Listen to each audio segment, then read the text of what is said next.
Sinong kriminal ang pinag-uusapan niyo?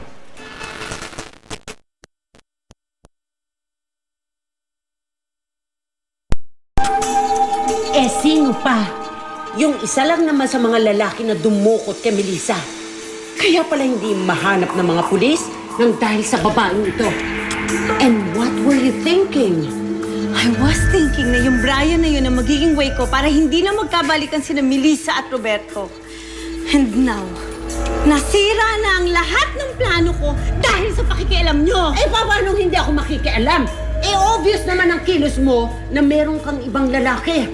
Hindi nyo ba ako narinig? Hindi ko lalaki yung taong yon. Tinulungan ko lang siya makatakas dahil ayoko mailabas niya ang lahat ng nalalaman niya. And what is that, Rebecca? Na si Felix ang nang-rape kay Melissa. Felix? As in Felix Rastro? Felix! Felix, hindi pa tapos ang meeting. Whatever domestic problems you have with your wife, deal with it later. Mas kailangan ka rito. No, Amorcita. I need to go to my wife. You saw what happened a while ago. Something is definitely wrong. I need to know kung bakit siya galit sa akin. Felix! Hindi mo alam kung bakit ka nilusob dito. Hindi mo alam? I'm sure may pinag-awayan kayo, pero ayaw mo lang sabihin sa akin. Wala, Amorcita. We were perfect yesterday. Sinupresa pa niya ako dito sa opisina. Something happened. At natatakot akong malaman niyo. Amorcita, I'm sorry. I need to go to my wife. Felix! Felix!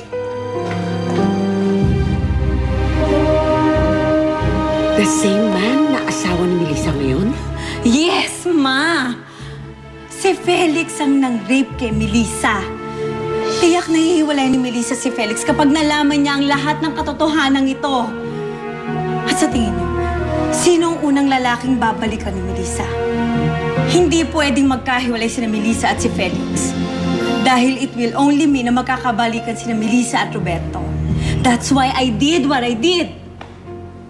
Kung mawawala sa akin si Roberto, it will be only you, Ma. Dahil pakialamera ka.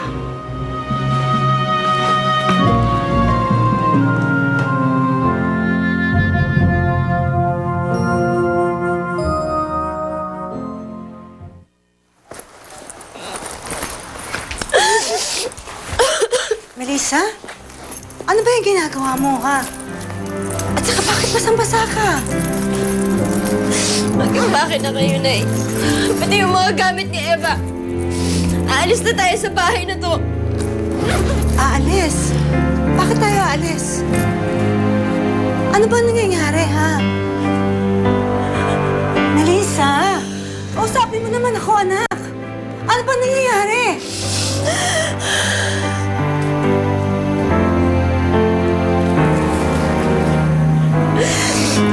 Nay.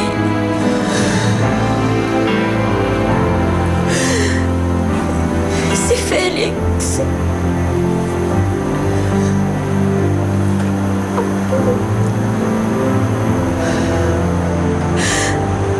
Siya ang nang-rape sa akin. Paano nangyari yun? Paano?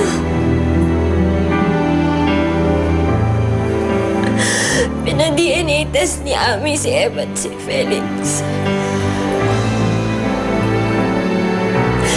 Si Felix po yung totoong ama ni Eva.